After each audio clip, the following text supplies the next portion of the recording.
Lourdes Márquez y soy documentalista del Centro de Arqueología Subacuática del Instituto Andaluz del Patrimonio Histórico. Voy a hablar en este día especial de la Noche Europea de Investigadores sobre lo que nos enseña la cartografía histórica para el estudio del patrimonio cultural subacuático, que definimos como toda la actividad humana relacionada con el agua que tenga más de 100 años de historia. Dependiendo del contexto, queda definido como patrimonio cultural marítimo si se produce en torno al mar, fluvial si se localiza en un río y lacustre si se encuentra en un entorno de un lago. En Andalucía tenemos constancia de las tres tipologías. Además, pueden aparecer barcos en contextos ya desecados por los cambios del paisaje, encargándose la arqueología naval de este tipo de patrimonio. Hay distintos conceptos relacionados con este tipo de patrimonio cultural subacuático, como es la navegación, las infraestructuras portuarias, la construcción naval, la señalización marítima, el abastecimiento como las aguadas, el aprovechamiento de recursos marinos o fluviales como las salinas, las pesquerías, los molinos baleares o fluviales, el sistema defensivo, las infraestructuras de transporte como los puentes de barca. De la investigación de este tipo de patrimonio en Andalucía, tanto desde el conocimiento que nos aporta la arqueología como desde las fuentes de documentación histórica, se encarga el Centro de Arqueología Subacuática del Instituto Andaluz del Patrimonio Histórico, con sede en Cádiz. El objetivo de la investigación documental es localizar las series documentales relativas al patrimonio cultural subacuático, explotarlas y sistematizar la información en una serie de herramientas de gestión para su consulta. Uno de los objetivos concretos del centro es investigar desde las fuentes documentales los naufragios históricos acontecidos en Andalucía para poder identificar los pecios de los que se tiene constancia en este territorio, para garantizar así su conservación y protección. La información sobre el patrimonio cultural subacuático la podemos encontrar en la documentación histórica, textual y cartográfica. Las fuentes documentales cartográficas, además de las textuales, también nos aportan información. Y podemos ver su evolución a lo largo de la historia con mapas poco precisos, pero en el siglo XIII surgen las cartas portulanas y derroteros, que ayudaban al navegante a reconocer el paisaje costero para llegar al puerto de destino. Pero no es hasta el siglo XVIII, con el movimiento ilustrado, cuando los conocimientos científicos mejoraron las técnicas e instrumentos de navegación. Y por supuesto con la actual cartografía que estamos acostumbrados a manejar en nuestros dispositivos móviles para geolocalizar cualquier lugar o persona. Vamos a hablar un poco del potencial informativo sobre el patrimonio cultural subacuático a través del documento cartográfico. Deciros sobre todo que los tipos de documentos que nos proporcionan más información de carácter náutico son los derroteros y los portulanos. Y la cartografía náutica de precisión, que nos permiten reconstruir el paisaje náutico y portuario de cualquier territorio. La información sobre el patrimonio cultural subacuático se localiza en archivos históricos, bibliotecas y cartotecas, aunque hoy en día, y también por supuesto, son accesibles a través de la red de Internet. Ahora vamos a ver un ejemplo de patrimonio cultural marítimo fluvial del río Guadalquivir desde su desembocadura hasta el puerto fluvial de Sevilla, definiendo algunos elementos de este tipo de patrimonio. Esta zona tiene una gran posición estratégica. Desde la antigüedad ha tenido bastante importancia y las distintas civilizaciones que la habitaron han dejado su huella patrimonial, sobre todo por el comercio marítimo que había en esta zona del oeste de Andalucía desde época antigua, con las navegaciones de fenicios, griegos, romanos, árabes y cristianos en época ya medieval. El paisaje ha cambiado mucho desde tiempos antiguos. Es un paisaje cambiante, con cambios de línea de costa que se tiene constatado arqueológicamente. Las fuentes clásicas mencionaban el lago Ligustino. Gran parte del actual estuario del Guadalquivir estaría cubierto de agua, pero poco a poco se fue colmatando por cuestiones antrópicas y naturales, y como puede ser la tala de árboles y el lastre arrojado desde los barcos. Esta situación hacía cada vez más difícil remontar para los galeones de la carrera de India, ya en época moderna, el río hasta Sevilla, por la pérdida del calado. Aquí vemos un poco lo que supone el cambio de línea de costa en Sanlúcar de Barrameda, donde pueden verse el posicionamiento de las puertas del mar, la aduana, las atarazanas, como se constata también en esta ubicación de un acantilado medieval. La cartografía también nos permite hacer una modelización del fondo a partir de las cotas batimétricas. Aquí vemos una vista panorámica de Sanlúcar de Barrameda en 1567. Con respecto a la navegación, decir que los barcos ya desde época clásica navegaban por este área. Siglos más tarde, con un paisaje ya muy transformado por el proceso de colmatación del estuario, los galeones de la carrera de India remontaban el río Guadalquivir, teniendo que esperar para poder hacerlo la crecida de la marea, en la desembocadura en la actual Sanlúcar de Barrameda. La acción antrópica está presente en su entorno de influencia. En la guía digital del Instituto Andaluz del Patrimonio Histórico, accesible a través de Internet, se puede consultar ese patrimonio. En esta cartografía del siglo XVIII están posicionados los principales núcleos poblacionales a lo largo del río. En este mapa de José Barnola de 1752 podemos ver los bajos rocosos que debían evitar los navegantes para no chocar con ellos y naufragar, entre ellos el Bajo de San Medina, la Restinga del Perro, la Galonera, el Banquete, la Riza, etc. También la cartografía puede indicar la batimetría, es decir, las cotas de profundidad, como se puede ver en este detalle que abarca la zona del Cortijo del Copero cerca de Dos Hermanas.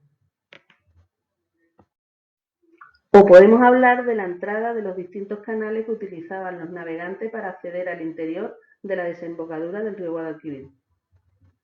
Otro tipo de publicación que nos informa sobre cómo acceder al río son los derroteros, que indicaban a los pilotos cómo reconocer la costa y cómo acceder a los puertos.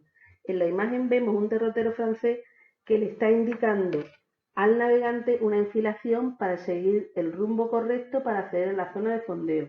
Debía disponer la proa de su barco con un monasterio y un árbol que había en la desembocadura del Guadalquivir. Y si cotejamos esta documentación textual con otra documentación cartográfica, podemos ver perfectamente el monasterio y el pino dibujados en un lugar destacado. Para ayudar al navegante a entrar en la zona portuaria, existían los pilotos prácticos. Eran patrones expertos en la navegación de su zona portuaria. Al igual que otras poblaciones, Sanlúcar y Sevilla disponían de unos pilotos especializados en la navegación del río, los llamados lemanes. A pesar de estas ayudas a la navegación, la dificultad de los bajos rocosos y la falta de calado en ciertos tramos del Guadalquivir, algunas naves se perdían. Especialmente se produjeron naufragios en época moderna cuando se instauró el monopolio de la carrera de India desde el puerto fluvial de Sevilla. La pérdida del calado para poder llegar a puerto y el aumento del tonelaje de los galeones que debían remontar el río eran las causas predominantes. Muchos de ellos están documentados en el Archivo General de Indias, ubicado en Sevilla, que custodia toda la información del tráfico marítimo con los territorios de ultramar. Ponemos como ejemplo el naufragio del galeón Nuestra Señora de la Piedad y Santiago, procedente de Campeche, naufragado en la barra de Sanlúcar en 1707 a causa de un temporal. La carga fue rescatada por la casa de contratación. Otro apartado del patrimonio cultural subacuático es la señalización marítima. En la imagen vemos un mapa de España del siglo XIX sobre el proyecto de alumbrado de todas las costas de España para que no quedara ningún punto sin alumbrar y, por supuesto, Sanlúcar también formó parte de este plan. Aquí vemos el faro de Chipiona. Es una imagen del siglo XIX del fotógrafo francés Laurent. Y también tenemos un poco más hacia el interior del río el faro de Bonanza. Las torres vigía también se utilizaron para guiar al navegante, iluminándolas con fuego. En la cartografía histórica también se indica al navegante los lugares para poder fondear su embarcación. En el Atlas de las Costas de España, encargado por el rey Felipe IV al cosmógrafo portugués Pedro Teixeira, podemos ver en una representación de la desembocadura del Guadalquivir del siglo XVII el lugar donde fondeaban las embarcaciones en Sanlúcar, en una zona más hacia el interior, en Bonanza. También se aprecia que había algunos barcos esperando fuera de la barra, cerca de los bajos rocosos para poder entrar en el río con marea alta. Aquí vemos la zona portuaria de Sevilla en 1572, en la que se muestran el muelle y el arenal. En este detalle de una cartografía de 1585 vemos la grúa que existía en el muelle para embarque y desembarque de las mercancías. En cuanto a las fortificaciones, decir que los ataques bélicos a esta zona, sobre todo con la llegada de los galeones de la carrera de India desde América a Sanlúcar, con metales preciados, propiciaron una serie de proyectos de fortificación para contener las agresiones de las naciones enemigas y piratas. En Sevilla capital, como sistema defensivo a orillas del río, estaba el Castillo de San Jorge y las Torres del Oro y de la Plata. En estas se custodiaban los tesoros llegados de América. En la desembocadura del Guadalquivir, la Torre de San Jacinto, ubicada en la zona del actual Coto de Doñana, antigua costa de Castilla, tenía como misión vigilar la entrada al río y alertar de la presencia de buques enemigos. Para facilitar la navegación se realizaron una serie de cortas a lo largo del cauce del río, como se puede apreciar en este plano de 1786, o también para evitar su continuo desbordamiento. Desde el conocimiento arqueológico podemos decir que durante unas obras realizadas en la Plaza Nueva de Sevilla en el año 1981 se produjo el hallazgo a unos 16 metros de profundidad de los restos de una embarcación que ha sido datada en época islámica, y junto a ella, a una profundidad de 11 metros, un ancla que por su tipología es de época bizantina. Con respecto al transporte para saltar la lámina de agua del río Guadalquivir en Sevilla, se construyó un puente de barca como podemos ver en este grabado del siglo XVI, comunicando el barrio de Triana con el resto de la ciudad. En cuanto a la construcción y reparación naval, en esta vista de Sevilla, en el barrio del Arenal, están visibles las atarazanas, lugar donde se construían barcos, especialmente galeras de la Corona de Castilla. Estuvieron operativas desde el siglo XIII al XV y aún en la actualidad permanecen. En el detalle de esta cartografía podemos ver la planta de un almacén real de las maderas de la Sierra de Segura, empleada para la construcción naval. En la actualidad aún pervive en ciertos lugares del río, como Coria, el oficio de carpintero de ribera, aunque cada vez más escaso.